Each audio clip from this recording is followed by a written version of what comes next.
Okay, so we're covering another weird Magic the Gathering story again because Wizards of the Coast seems to just love keeping themselves in the controversy news cycle with this game, this time involving offering the same identical product at several different price points and seeing what people are willing to buy. And if that sounds confusing or weird to you, same here. I did not understand what this was, so I had to read a little bit more about it. This is the new Magic the Gathering Secret Lair product called Prince Charming, and it is one of the products in their Chaos Vault.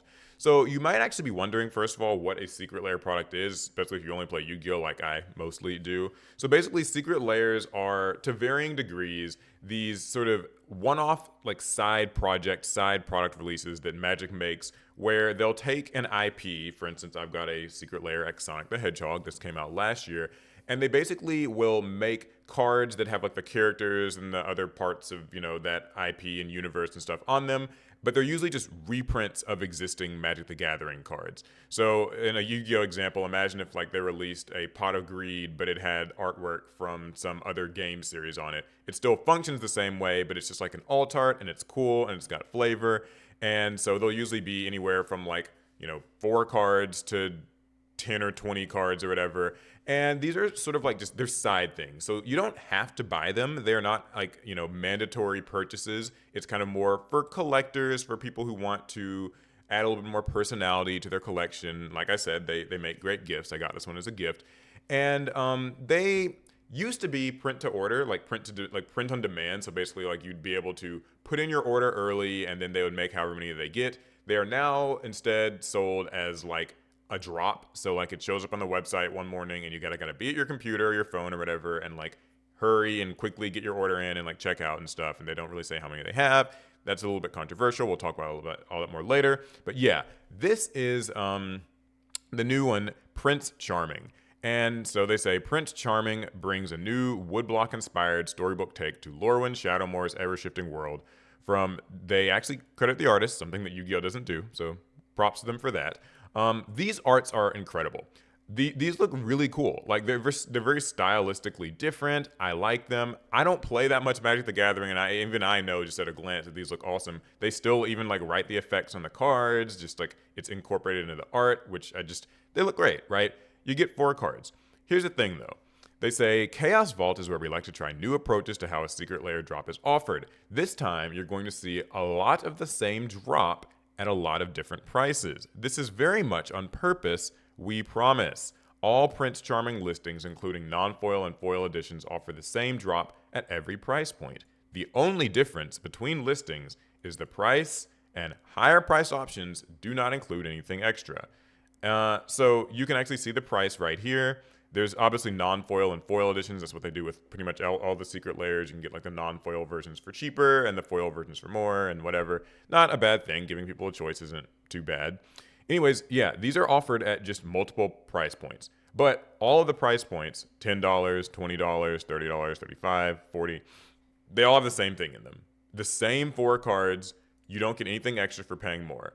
And this is absolutely weird to me. Like, basically, the most charitable interpretation that you can have of this is that they are offering these as like a fun little gag just to sort of like see who will bite on this, right? Like who's going to pay like $50. Maybe it's an anti-scalper measure or something like that.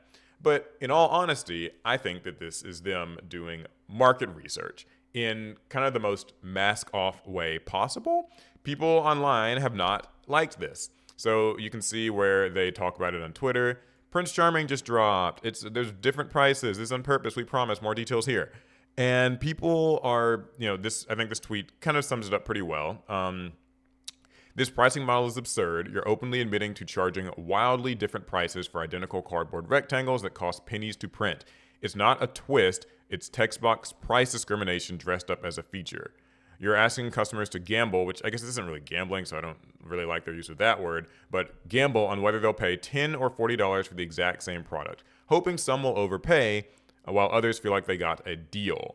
If this were more about covering cost or limited supply, you'd have consistent pricing, but you can print infinite copies at minimal cost. This is just exploiting FOMO and collector psychology to extract maximum revenue from your most dedicated fans.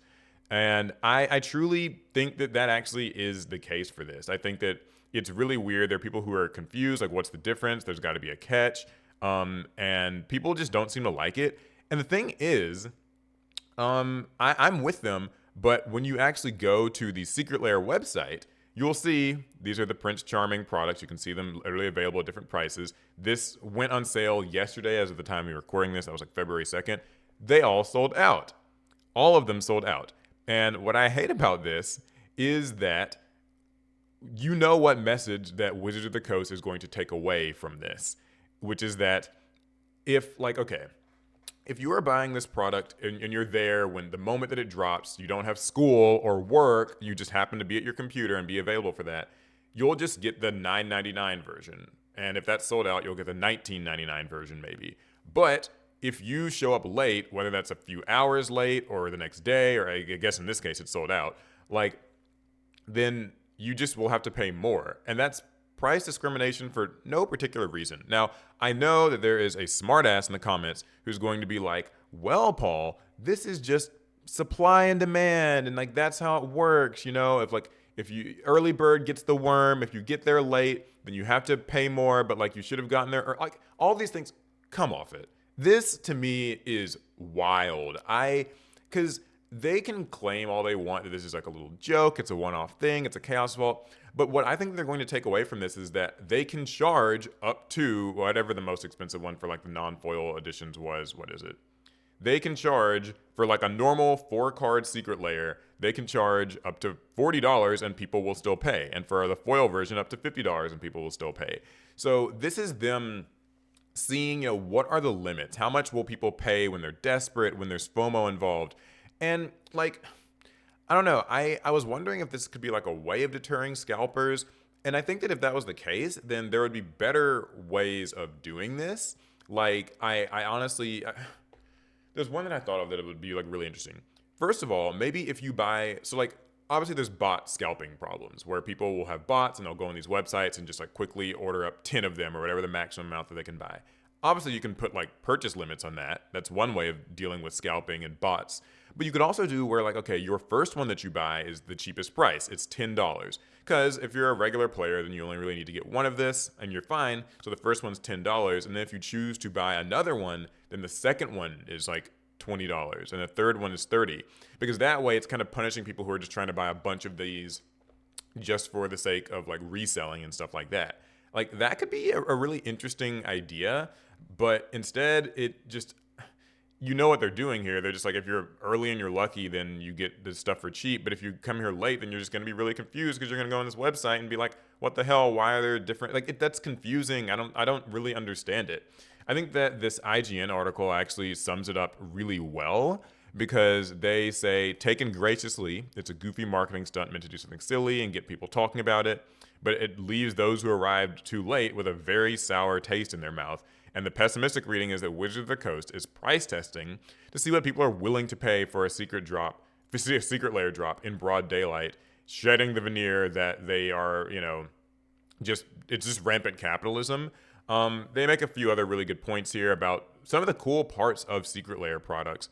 Something that I have seen a lot of people saying, though, is that as nice as it might be for some people to be able to get this for cheap, first of all, this is proof that they can print it and sell it at $10. So why not just print it and sell it to everybody at $10? Why are they choosing to print? I know why they want more money, but it's such a mask off moment, I think. And the second thing is, why not just bring back print to demand? That's weird to me. I remember kind of getting into Magic in 2023, and that was around the time I think that they'd stopped doing print to demand for these Secret Lair products. And that would make more sense where it's just okay, here you can pre-order it for a period of time, a few weeks, a month, whatever, where you put your order in. And it's kind of how it works in Premium Bandai, for some of the Bandai games. You can get stuff that way. I don't know if it's exactly print to demand, if they have a certain, a cap of how many they'll make, but I think it's just better because I hate punishing people because they can't be at their computer pressing F5 or clicking or waiting in a queue or whatever, for this drop. Just if people want to get it, they should just be able to get it for one price. I'm reminded of these you'll see these stories about like surge pricing at the grocery store where it's like, oh, it's a hot day, so like we're gonna charge more for ice cream or for water or for like a cold drink, or like you're gonna get a different price based on your socioeconomic class and the time of day that you show up and how busy things are. It's like, no, just let people get their normal stuff. It's just a card game. Like people want their cards. Why are you? I don't know. I don't like that. So this is strange, and I think like it's one more odd thing in Wizards of the Coast slash Hasbro's very greedy handling of Magic the Gathering. You know, I know I go really hard on this whole pricing thing, but I just think that like people should be able to get their just get their stuff like normal. And last thing, I get it. These Secret Lair products are optional. So at the end of the day, nobody has to buy these. These are not like regular products on the shelf. I know that you can technically buy them at game stores sometimes for like older ones. They'll re-release them and whatever. But like Secret Lairs are optional. You don't have to have them. They're like reprints and alt arts. And so you could argue, well, they can charge anything because no one's forcing you to buy it. And like I get that, but this isn't like I don't know. I think you guys get what I'm saying. I think you get the gist. I do not love this. I think that this is something that they don't need to do, and I think they're going to get the wrong lessons from it. I remember they did that one survey last year, like after the Spider-Man thing, where people didn't really like the Spider-Man set, and there was like one of the questions in the survey was like, how much do you have more money you'd be willing to spend on trading cards? Like answer on this consumer survey 1 through 5, like a 5 being, yes, I have more money I'd be willing to spend on cards, or 1, I don't. And that was like a weird question at the time. And then when I see things like this, I feel like it's more evidence that they are really doing their market research just out in the open, seeing what people will pay and capitalizing on it. But I guess that's why it's called capitalism.